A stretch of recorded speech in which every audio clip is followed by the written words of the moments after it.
ฮัลโหลทุกคนวันนี้จะมาแกะกล่องลิขของแม่กันครับในนี้ค่ะทุกคนมีจักสร้างมาเถอะค่ะว่าคนรู้จักกันแต่ว่ามันจะมีให้ส้มเป็นสีเราจะได้สีบัวหรือสีดำกันน้องมา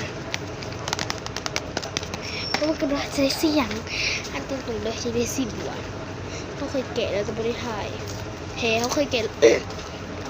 เขาเคยแกะแล้วโบได้ถ่ายแล้วแม่งได้สีดำเกือบเบอร์ทุกอันเลยครั้งนี้อยากได้สีบัวเขาเคยแกะแล้วแต่โบได้ถ่ายเด้อนี่ทั้งหมดจะอันนู้นมาลองเบิกกันเอากล้องไหนดีทุกคนนี่แล้วกันนะโอ้โหกล้องหน้าเลยเชลม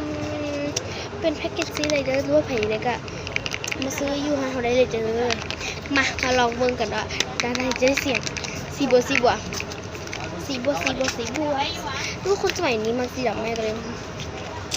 เดี๋ยวบอกได้ว่าใช้สีดำอีกแล้วถ้าจะแกะทั้งหมด3 กล่องเด้อมาต่อแล้วก็ให้แม่เอาไปขายต่อบ่แม่ต่อไปนะโอ้โห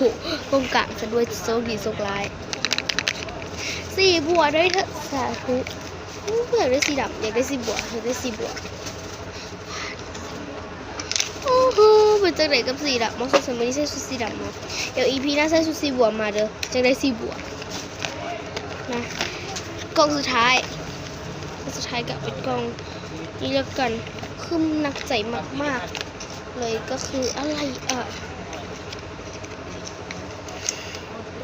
โอ้ยไปต่อ EP หน้าเลยทุกคนมื้อนี้แหละบ๊ายบาย